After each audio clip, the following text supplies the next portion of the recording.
Be careful of what you do use as a companion plant and pay attention to what kind of pests are prevalent on that companion plant. I made the mistake of utilizing white Dutch clover. You hear all when you start going down this like companion plant cover crop type of rabbit hole, one of the first things you hear about is white Dutch clover. That's what I use right now. Uh-huh.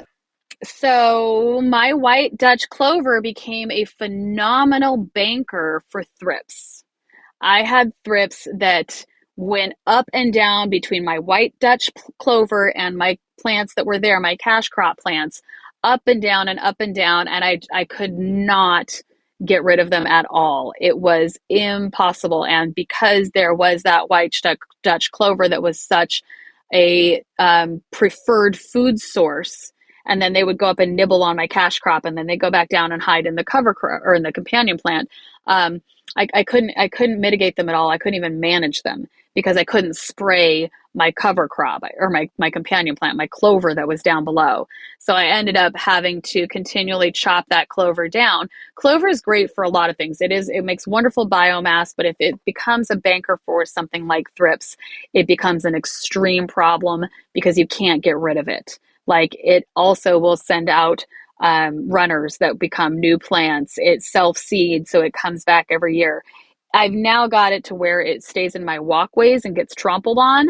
And then if there's a pest problem, it's not spreading to my other plants nearly as much. It is the preferred food source, so they tend to stay in it. So they don't go to my other plants. But especially if you're in an indoor situation, your clover can become a problem with thrips specifically.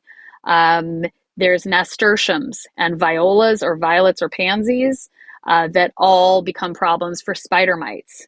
So your spider mites will go in and out of those companion plants and in and out of your foliage back and forth, and they're just having a sweet old time. And it wouldn't. It's not as much of a problem if you have those other plants there because they'll be the primary food source, but you will have some plant resist or plant weakening in your cash crops because they're constantly being kind of nibbled on. Russet mites specifically are very, very host specific. So there are tomato russet mites, they eat tomatoes. There is, hemp russet mite, it eats hemp. There is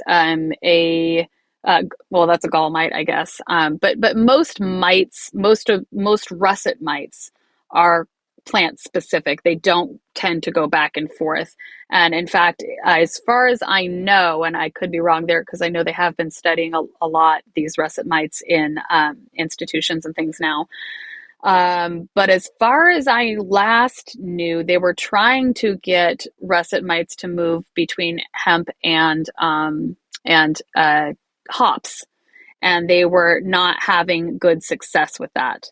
So they couldn't get them to go back and forth the way that they wanted to. Hops being one of the closest plants to hemp, so they were unable to do that in a educational setting. So out in nature, it might be a little bit different, but as far as it goes with the studies that are being done, they've not had good success. So just kind of have a mindset of like, okay, if I wanted to use columbine, what likes to eat columbine, leaf miners, and thrips.